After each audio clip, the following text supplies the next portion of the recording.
2020 U.S. presidential election is a battle full of twists and turns. The end is nowhere in sight. Even though Joe Biden is inching closer to that magic number of 270 electoral votes, it is not known how things will pan out. Trump, who is still stuck with 214 electoral college votes, has opted to take the matter to court. Now, he decided to question the credibility of the votes and sought legal action to determine who will finally take the White House. Now, the latest turn of events raises a crucial question. Will there be a peaceful transition of power? Democrats and Republicans are gearing up for a possible legal showdown. I don't know if this is going on any other place, but it is going on in enough frequency in Wisconsin that we've brought suit, and now we'll have to look into 3 other places. What it says to me is this is a concerted effort of the crooks that run the Democrat Party. And you know these big city machines are crooked. Fraud. This is absolute fraud. We've seen it in Philadelphia before. They're trying to make a mockery of the election of this country. My father is up by almost 500,000 votes in this state with 86% reported and plenty of red counties left to go. Plenty of red counties left to go. We're going to win Pennsylvania. But they're trying to cheat us out of it because they know it's their only path to victory. Now, before we get into the details, let's take a quick look at what has led to this situation. The legal problems stem from the fact that the COVID-19 pandemic changed the dynamics of this election in many ways. Now, in order to accommodate millions of voters, states expanded mail-in voting programs. Rules on how and when mailed ballots would be collected, verified, and tabulated were changed. Now, at this point, Team Trump is challenging Team Biden in states with a narrow margin. The Trump campaign has already filed lawsuits in 3 battleground states, that of Pennsylvania, Michigan, and Georgia. Now, the new filings demand a better access for campaign observers to the locations where the ballots are being processed and counted. The Trump campaign is also seeking to intervene in a Pennsylvania case. Now, it deals with whether ballots received up to 3 days after the election day can be counted. Now, the governor of Pennsylvania has condemned Donald Trump, and he said that the lawsuit is simply wrong and goes against the basic principles of the American democracy. Our election officials at the state and local levels should be free to do their jobs without fear, without intimidation, without attacks. These attempts to subvert the democratic process are simply disgraceful. Let me be clear. In Pennsylvania, every vote is going to count. I'm going to fight like hell to protect the vote of every Pennsylvanian. I'm going to do everything in my power to make sure that every vote counts. The Trump campaign has also filed lawsuits in Michigan, and the demand is to stop state officials from counting ballots until there is an election inspector at each absentee voter counting board. Now, the campaign also wants to review ballots which were opened and counted before inspection.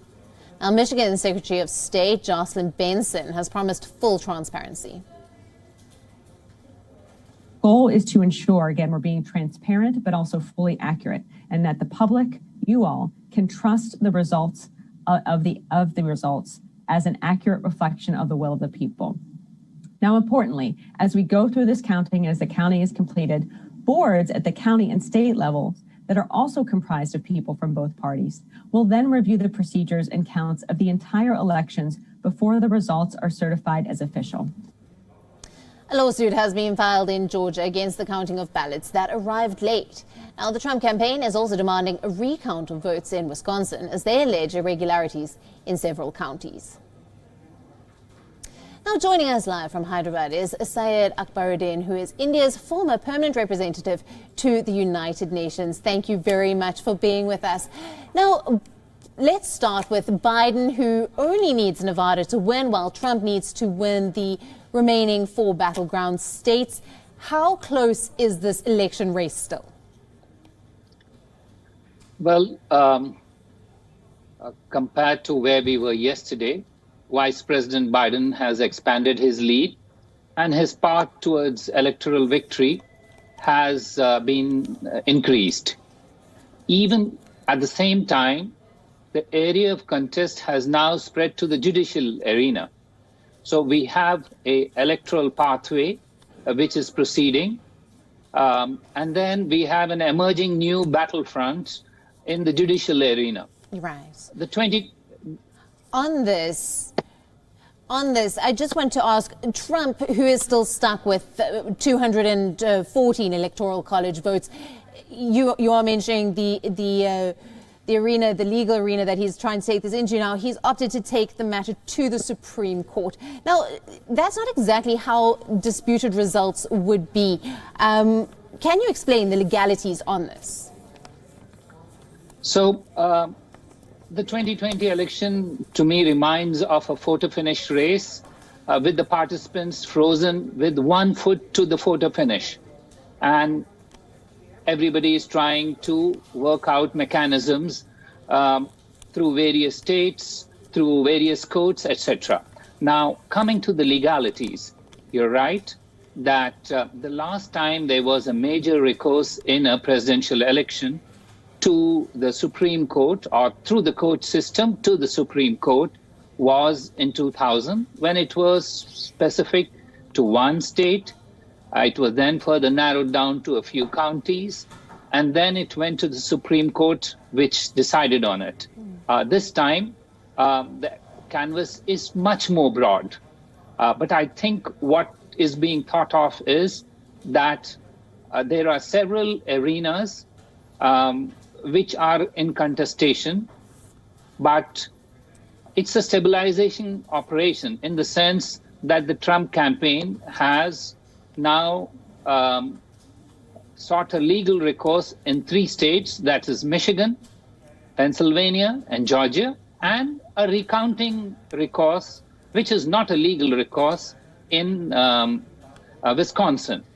But there are 2 other states in contention. One is Nevada, where the lead is only about 8,000 votes separating Vice President Biden from President Trump. And then there is Arizona, which is now emerging as an area of contention. So with so many areas of contention, I think the Trump campaign is trying to stabilize some areas, even while they pursue other areas. Therefore, you could watch out now for the outcomes in Nevada, perhaps going to be contested again, because Nevada was one of those states where every voter was sent a mail-in vote. And their election counting is always a messy process. There will be some issues which will be raised, and that seems to be another area which will come up very soon. Arizona, again, is an area of contest. So you're going to have many, many areas of contest. Right. So a crucial question then will be, will there be a peaceful transition of power? I mean, historically, the concession speech provides legitimacy to the winner. What are we expecting here, keeping all of this in mind? Well, there will always be a peaceful transition. The only issue is when and by whom. We have time. The date for the Electoral College to meet and pronounce its verdict is December 14. So you may have this legal contest going on like it did in 2000 for days, even weeks, before we come to a conclusion. We just have to be mature enough to handle these ups and downs, because in a situation of uncertainty, there can be sudden events which may lead you to pathways which you never anticipated. But I don't see how the outcome is not going to be contested judicially, and that would mean some more days before we have closure to this. Right. And 71 million votes won by Biden. This shows another record-breaking item in these elections. Now, despite a pandemic and a record number of people voting, what do you attribute these massive numbers to? So you're right. Vice President Biden has polled 71 million. President Trump himself has polled perhaps the second largest number of votes by any U.S. candidate. So you have both the candidates are polling very high numbers. Obviously, it is an election which has catalyzed the voters to have their say. Despite the pandemic, it has led to such great interest among the electorate to give their views on what they consider to be one of the most crucial decisions that will govern US policy for years to come. Right, thank you so much for your insights, as always, for bringing us all the latest there. And now we can see the visuals on your screen. The voting is still very much underway.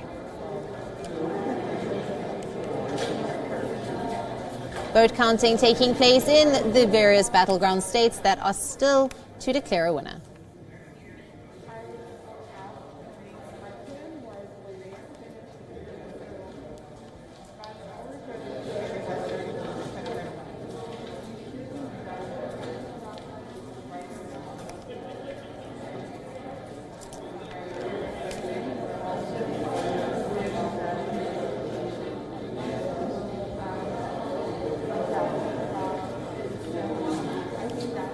Co-presented by Skoda.